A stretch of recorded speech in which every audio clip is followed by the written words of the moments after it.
Hey everyone, welcome to another video by Pythonpool. In this video, we'll be seeing a tic-tac-toe game using in Python. Let me show you the demo program. I'm sorry. This is our demo program. Let me show you that one. This is our program. You can type the player 1 name. Let me set it to player 1, and player 2, let me set it to player 2.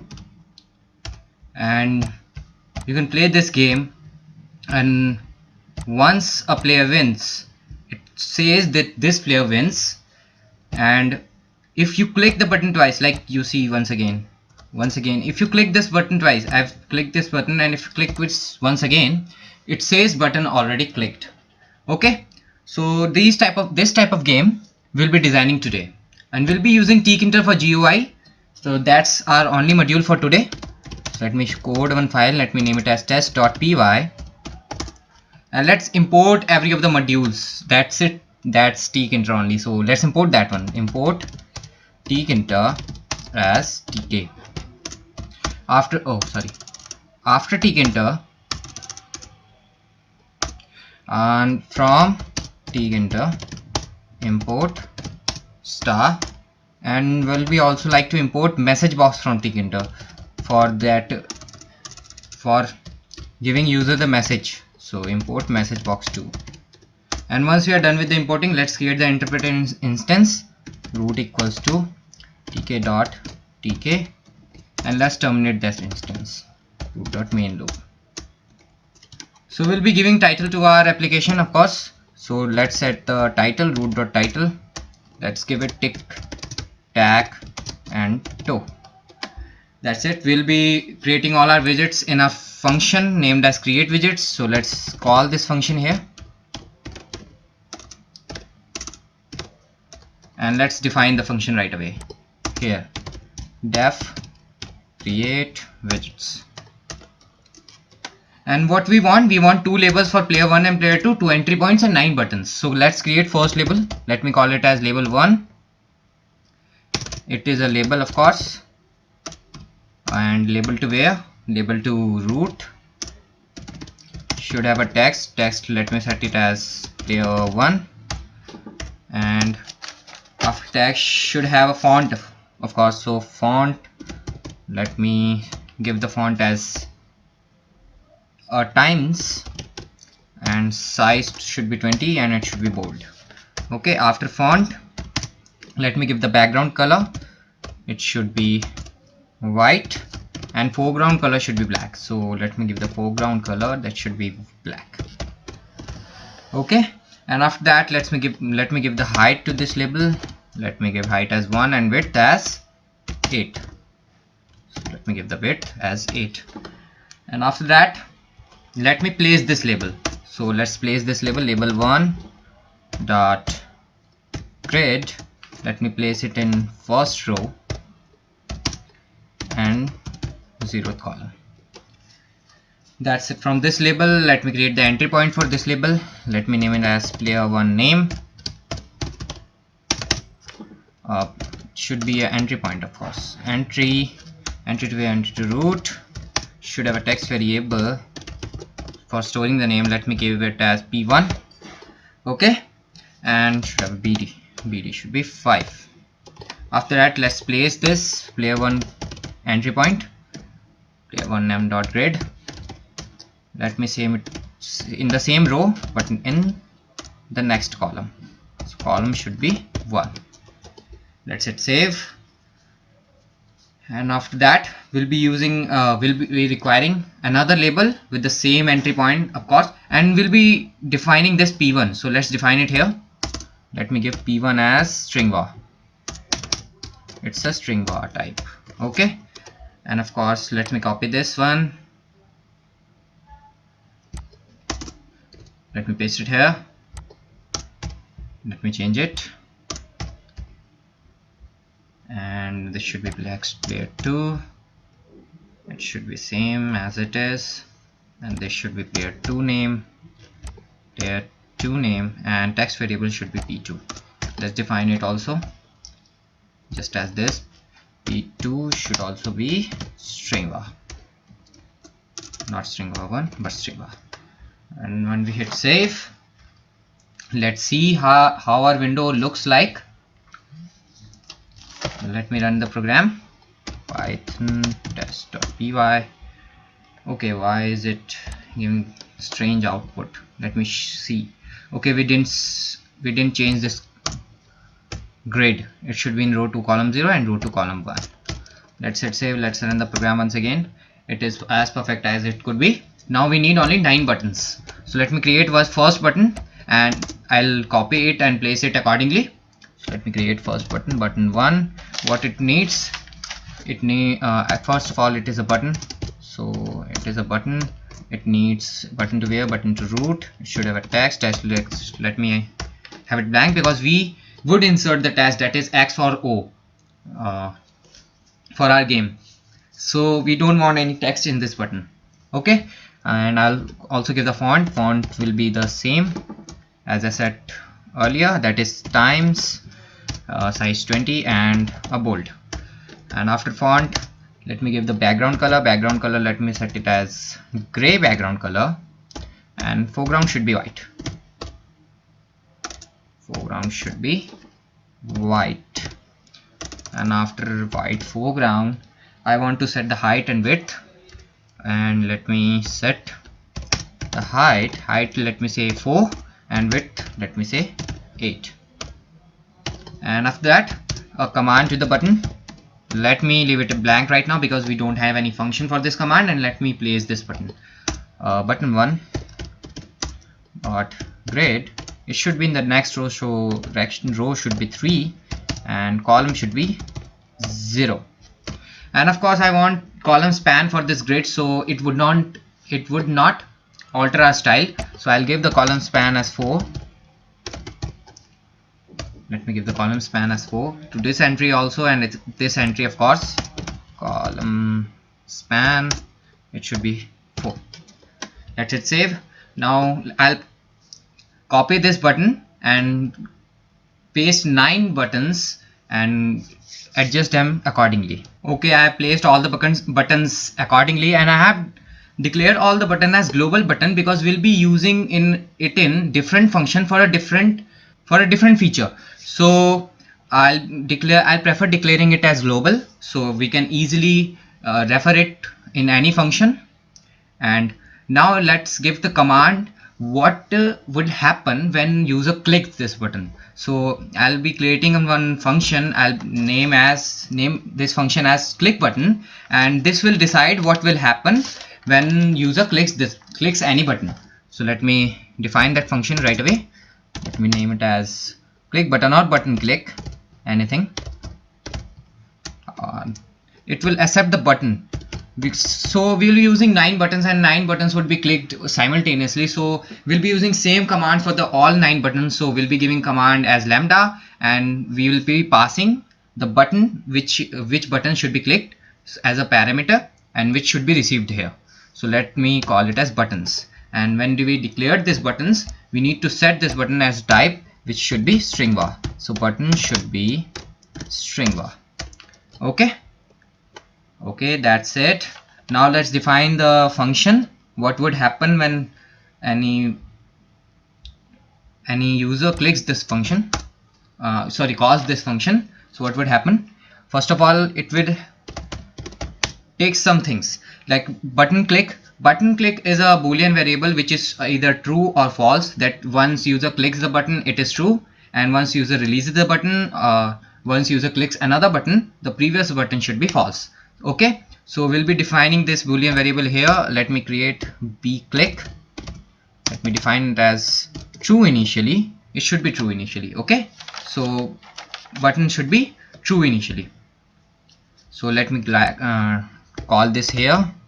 And after that, we'll be using flag because every time user clicks the button, flag should be raised, so that button should not be clicked more than once. So we'll be using flag, and I'll be setting flag as 0. So flag should be initially as 0.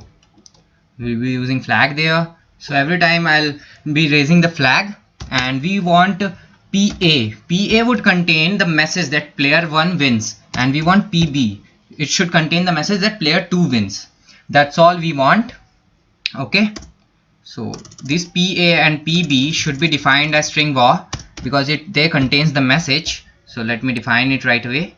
PA should be the string var type, okay, and PB should also be the string var type, okay, because they contains the message. Okay, and let's define the logic of the function. Let me define the logic of the function right here. What it will do, it will say that if buttons text is blank, if the text is blank, what we need to do, and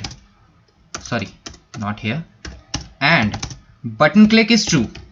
If it is false and button click is true, what we need to do, we need to set this button text to be X. So our player one would, whichever our player one whosoever will be, when he or she will click the button, it will generate X. So he will be playing as X and player 2 will be playing as O. Okay, so when it is true, what we need to do, we need to set buttons text, it should be set to X. I'm using X for cross and O for 0. Okay, and after that we need to make this bclick false. So bclick false would be the criteria for second user. So if bclick is false, button click is false, then it's the turn for second user to play. And we need a message, we need PA should be P1.get, P1 contains the player 1 name, so P1.get, and it adds the message that plus wins. So PA would be displayed when player 1 wins and PB would be displayed when player 2 wins. So similarly P2.get and plus wins. Okay, that's it, save. After that, what we need to do, we need to check for win. So we'll be creating that function. Let's call this function right now. We'll be creating it later on. Let me call this function. We'll be check for winning condition, and after that we'll raise the flag. So once the button is clicked, we'll be raising the flag. Okay, if button text is if it is blank, and if the bclick is true. But what if the button text is blank and bclick is false, then the second user turns. So elif, I'll be deciding in elif conditions, if buttons text, okay, I didn't, why, no problem. Okay, buttons text is blank, if buttons text is blank and bclick is false, if it is false, what we need to do, we need to set that button text as O, that's for 0. So buttons text should be set as O, and we need to set this bclick as true, bclick as true. So once again player 1 turns, and we don't want to set the message once again. So what we call this check for win function. We'll call this function for the winning condition, and we'll also raise the flag. So flag should be plus equals to 1.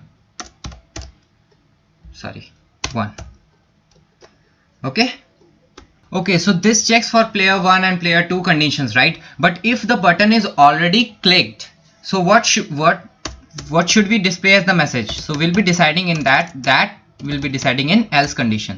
So if anything else happens, what we need to do, we need to call this message box, we need to call show info function, and we'll be passing the first of all title, that is tic-tac-toe says, or tic-tac-toe, and what should be the message, button is already clicked. Okay, button is already click. So button text is not blank, and we don't want to check b click because this text is not blank. So if the text is not blank, it is already previously being clicked, so we'll be display this message. Okay, now let's create this check for win function which we called here.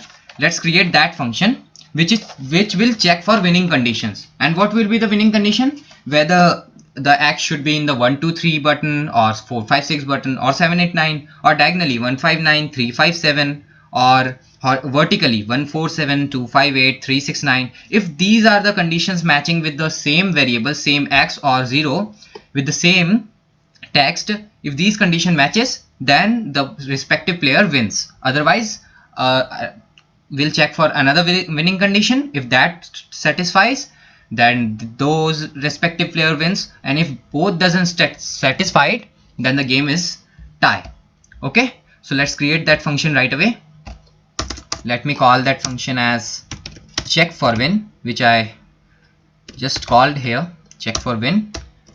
And what it will take all buttons globally. So it will check all the buttons text. So button 1, after that button 2, after that button 3, after that, oh sorry, not 2 but 3, after that button 4, after that button 5, and button 6, of course, then button, sorry, I don't know why it's happening, button 6, then button 7, then button 8, and then button 9. That's all our buttons. Okay, it will check these buttons, that if the button 1, if button 1 text is equals to X, we'll first check for X.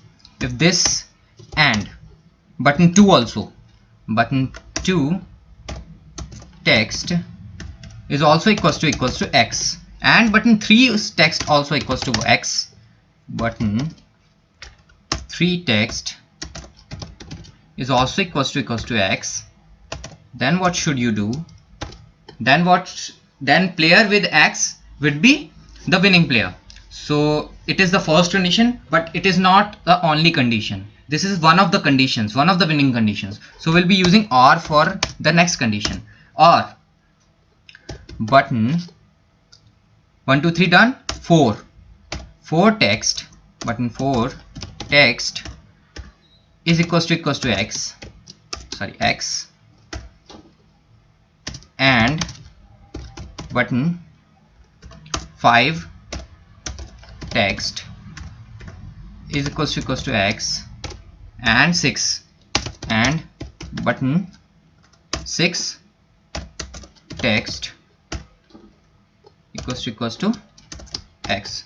If this is the second condition, or so let me note all the conditions. So I am done with all the conditions, that is 1 2 3 4 5 6 7 8 9, diagonally 1 5 9 3 5 7, and vertically 1, sorry, not 1 2 3, once again I texted 1 2 3, it should not be there, let me remove that, and vertically 1 4 7 2 5 8, and not 7, it is 3 6 9.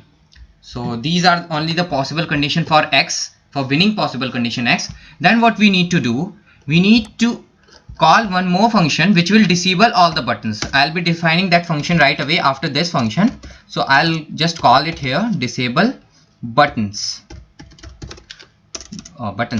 This, it will disable all the buttons, and what it will show, it will show the message should be showing show info, title should be tic-tac-toe, and remember our X is related to first player, and first player message is stored in this PA here. So we'll be just writing PA here, that first player wins. Okay, and same for the O. So let me copy this one, let me just copy this here, Control C, let me just paste it here, and let me change this to elif, and let me change all X to Y, sorry, 0. So I've done that one. I've replaced all X with O, and let's replace this PA with PB. That's it from this condition. And if these both condition doesn't satisfy, that if our else elif our flag reaches to 8, that is 9th button is also clicked, the flag reaches to 8. If it is there, then what we need to show, that the message we need to show is the game is being tied, so no player wins. So let me show that message box, that show info, and info has title tag toe, and should show that game tied. Okay, let's hit save. Now let's define this function, disable buttons function. It is pretty easy function. What we need to do, we just need to disable all the functions. So def disable buttons, and what it will do, it will disable all the buttons. So how it will disable? Using configure function. So it will say that button1 dot configure button1 dot configure, and state should be disabled. State should be disabled, or for every buttons. So this is for button 1. We need for extra 8 buttons also. So let's copy this, 4 5 6 7 8 and 9. Let's change this to 2, this to 3, this to 4, to 5, to 6, to 7, to 8 and to 9. That's all we need to do in this function. And our which function is left right now? I don't think any function is left. Let's see our program. Let's see the logic of our program. Create widgets will be called, then button would be click, then this function will be called, which will call check for winning condition. Winning condition will be called, and after winning condition is achieved, this disable buttons would be called. That's it from this program. Let's run our program. Sorry, Python test.py. It is a syntax error. Button click equals to true. Oh, why it is a syntax error? Okay, we are not actually checking the condition. We are actually defining it as true. So we need to check the conditions. Okay, so it should be double equals to. Oh, I'm sorry, I was missing that one. Okay, now let's run it once again. Let me see if it works. Yes, it runs. Let me set the name here. Player 1 here, player 2 here, and let me give X. It's 0, it is X, it is 0, it is X. Yes, it shows us the message. And once the message is being showed, once the winning condition is being achieved, these disable all every buttons. Okay, that's it from this video. I hope you like this video. Have a great day ahead. Thank you.